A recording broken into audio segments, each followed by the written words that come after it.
29 सितंबर से 6-11 के बीच में हम सारी भर्तियों की विज्ञप्ति निकाल देंगे। हमारी जितने भी बेरोज़गार हैं उनसे ये अनुरोध है कि वो अपनी तैयारी करें और मेहनत करें।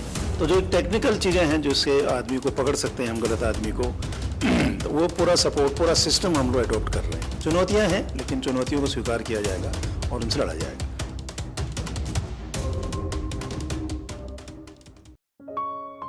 आप देख रहे हैं वार्ता 24। उत्तराखंड के बेरोजगारों के लिए एक बहुत अच्छी खबर है कि आने वाले दिनों में सरकारी विभागों में वैकेंसी शुरू होने जा रही है। ज़्यादा जानकारी के लिए हमारे साथ आज मौजूद हैं UKSSC चेयरमैन गणेश सिंह मार्तोलिया जी। उन्हीं से जान लेते हैं, सर कब से भर्ती प्रक्रिया शुरू होनी है और किन किन विभागों में होनी है? हम लोगों ने अपना कैलेंडर जारी कर दिया है और 29/9 को पहला विज्ञप्ति हमारे यहाँ निकलेगी, जो सहायक कृषि अधिकारी स्तर के होंगे। छोटा बड़े ज़्यादा नहीं है, उसमें कम वैकेंसीज हैं। उसके बाद स्नातक स्तरीय है जो हमारे यहाँ बड़ा एग्ज़ाम होगा। उसके बाद इंटरमीडिएट स्तर का है, बड़ा एग्ज़ाम होगा। फिर LT के एग्ज़ाम का होने हैं हमारे यहाँ, और कुछ टेक्निकल टाइप के एग्ज़ाम हैं। इस तरह से 6 पेपरों का 6 अलग अलग तरह के 6 पदों के लिए हम लोगों ने अपनी कैलेंडर जारी कर दिया है। 29 सितंबर से 6-11 के बीच में हम सारी भर्तियों की विज्ञप्ति निकाल देंगे और हमारी कोशिश है कि नवंबर फर्स्ट वीक से लेकर के मार्च फर्स्ट वीक तक ये सारे एग्ज़ाम हम करा लेंगे। हमारी जितने भी बेरोज़गार हैं उनसे ये अनुरोध है कि वो अपनी तैयारी करें और मेहनत करें। और जो कृषि वाला जो हमारा पहला होना है 29/9 को, उसका सिलेबस भी हम लोगों ने अपने साइट पर डाल दिया है। उस सिलेबस लड़के देख सकते हैं जो इस एग्ज़ाम देने के इच्छुक होंगे। कोशिश करिए, मेहनत करिए और मेहनत का परिणाम अच्छा मिलेगा। इस धैर्य से काम करिए। सर पूर्व में UKSSC विवादों में रही है, आप किस तरीके से देखते हैं? ना, विवाद रहा बिल्कुल। पिछले साल 2022 अगस्त के बाद हमारे लिए बहुत सुखद नहीं था।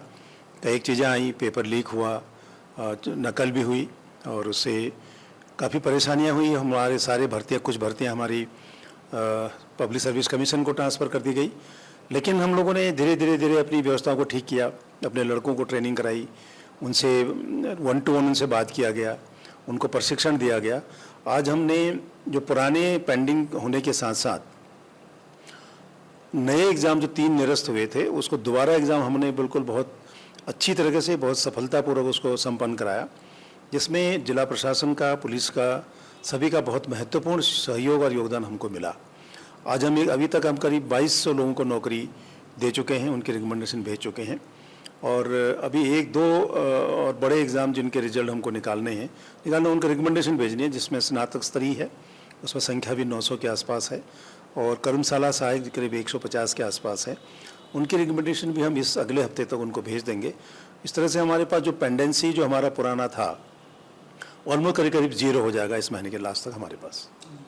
सर ये चुनौती मानते हैं सारी चीज़ें? देखिए, चुनौतियां तो सब जगह हैं। देखिए, चुनौती तो एग्ज़ाम कराएं तो चुनौती, ना कराएं तो चुनौती।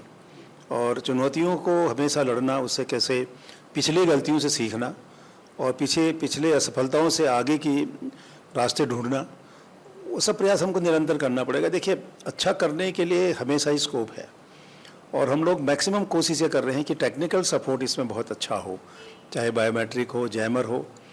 सबसे बड़ी चीज़ तो एक चीज़ हम लोगों ने और किया, पिछले बार हम लोग क्या करते थे कि फ्रिस्किंग करना हो, चेकिंग करना हो, ये आउटसोर्स करते थे, बाहर की कंपनी करती थी। हमने ये व्यवस्था ख़त्म की है। वर्तमान में जो 3 एग्ज़ाम हमने कराए हैं, जिसमें सचिवालय रक्षक है, स्नातक स्तरीय है और वन दरोगा है, उसमें हम लोगों ने फ्रिस्किंग पुलिस के माध्यम से कराई। उसमें DG साहब का बड़ा सहयोग भी रहा।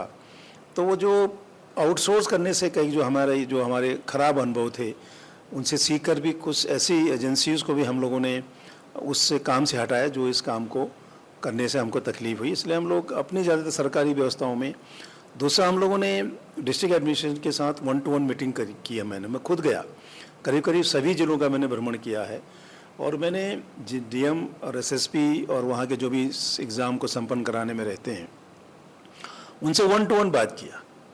और उनसे मैं, देखिए, बेसिकली थोड़ी मोटिवेशन की बात है, थोड़ा सा उनको रिफ़्रेश करने की बात है। तो अगर हम 1-to-1 बात करेंगे तो कई चीज़ें उनके यहाँ जो एक्सपीरियंस है वो हमें शेयर करेंगे, हम उनसे शेयर करेंगे। तो एक इलेक्शन मोड में जाकर के हम लोगों ने एग्ज़ाम कराया। चुनौती को स्वीकार करते हुए बहुत एडवर्स सिचुएशन भी थी। देखिए 9 जुलाई को बरसात का काफ़ी फोरकास्ट भी था, उसके बाद भी हमारे एग्ज़ाम बहुत संपन्न हुए। उसमें सभी जो लाइन डिपार्टमेंट है, जिसका एडमिनिस्ट्रेशन, पुलिस का, उनका सहयोग रहा। चुनौतियां हैं, लेकिन चुनौतियों को स्वीकार किया जाएगा और उनसे लड़ा जाएगा। सर, पारदर्शिता रहे परीक्षाओं में, उसके लिए किस तरीके की अलग पुरानी गलतियां रिपीट ना हो, क्या अलग रहेगा? देखिए पारदर्शिता, देखिए एक तो यह है ना कि पारदर्शिता होती है, निष्पक्षता होती है, ये होने के साथ साथ दिखना भी चाहिए। देखिए बायोमेट्रिक हम इसलिए कर रहे हैं कि कोई मुन्ना भाई के नाम से दूसरा लड़का एग्जाम में बैठे, यहाँ हो चुका है ये। दूसरा चीज़ें होती हैं, सब ब्लूटूथ से यहाँ चोरी हुई, ब्लूटूथ से नकल कराई दी गई है हमारे, इसी से यहाँ पे एग्ज़ाम हुआ। उसके लिए हम लोगों ने हर सेंटर में हम जैमर लगा रहे हैं ताकि इंटरनेट कनेक्शन वहाँ पर उनका कम्युनिकेशन जीरो हो जाए।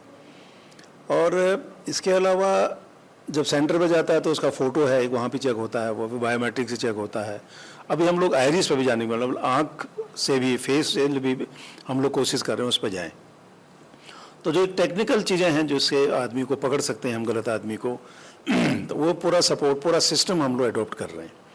इसके अलावा जैसे पेपर है, पेपर हमें बाहर ही छापने हैं, खुद बाहर कंपनी छापने हैं। वहाँ पर हम लोग कोशिश ये कर रहे हैं कि एक की जगह 3 सेट छापे हैं, और कौन सा सेट एग्ज़ाम में जाएगा उसको बोर्ड तय करेगा। तो उससे एक और संभावना कम हो जाएगी कि अगर कोई प्रेस वाला, प्रिंटिंग प्रेस वाला या कोई बदमाशी करने की कोशिश करेंगे तो शायद उसको भी नहीं पता रहेगा कि किस प्रिंटिंग प्रेस का पेपर बाहर एग्ज़ाम के लिए गया, उसको भी कन्फ्यूजन उसको भी रहेगा।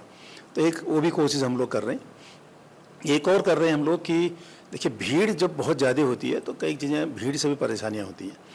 अगर आप कई फेजेज़ में एग्ज़ाम कराते हैं तो उसमें फिर नॉर्मलाइजेशन में बहुत दिक्कत होती है। हमारे यहाँ 27 क्वेश्चन भी ड्रॉप हुए हैं, जो बहुत अच्छा सिम्टम नहीं है। हम कोशिश ये कर रहे हैं कि हम एक ही शिफ्ट में एग्ज़ाम हो ताकि नॉर्मलाइजेशन की बात ही ना हो। एक हम और कर रहे हैं कि संयुक्त पात्रता टेस्ट CET करने का हमारा विचार है, जो कई कमीशन करती है, यूपी करती है, हरियाणा वाले करते हैं।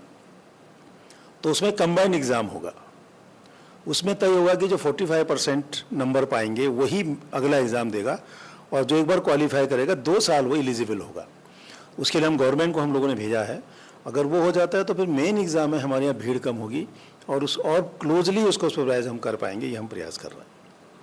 तो आपने सुना गणेश मर्तोलिया जो SSSC के चेयरमैन हैं, उन्होंने साफ स्पष्ट कह दिया है कि पूरी पारदर्शिता और ईमानदारी के साथ भर्ती परीक्षाएं संपन्न कराई जाएगी। अपने सहयोगी अफजाल अहमद के साथ हरीश थपलियाल, वार्ता 24, देहरादून।